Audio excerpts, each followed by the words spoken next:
So one thing that was really interesting about what you mentioned was how when you finished residency, you were very well aware of moonlighting. Mhm. But despite that, you still decided you wanted to go and become an employed physician. Can you walk me through what the reasoning behind that decision? Because we are taught in America that you go to school, you study hard, and then you get a really good job. And we are taught and we are socialized to thinking that the road to security in America is to get that good job. Yeah.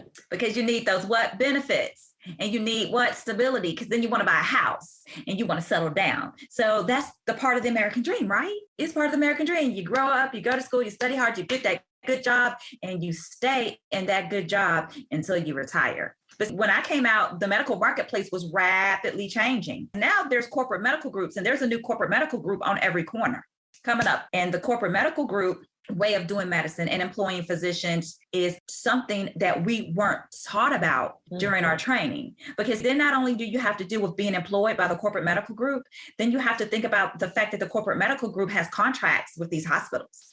And so there's numerous relationships that you're not privy to. But it all comes down to, what does each organization's bottom line look like? What does the hospitals or healthcare organization's bottom line look like? Can they continue to receive services from this corporate medical group?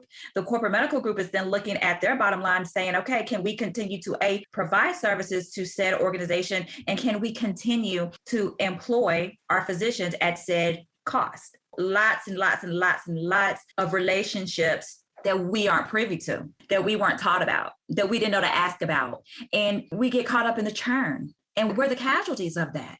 And we're walking around here as the walking wounded without even knowing that we've been thrown into a war and we don't know what happened. Well, how do you even start asking those questions? You ask them. That is what you do. You ask those questions. If you are going into an employee contract, you're signing a W-2 contract, and even if you're doing locums, when I have conversations with locums recruiters, when they call me, the first thing I ask is, who is this contract with?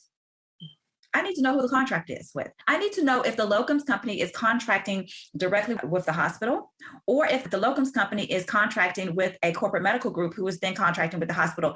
I need to know those relationships, because then I can be on the lookout for any things that threaten those relationships, because those relationships get threatened, physician jobs get cut.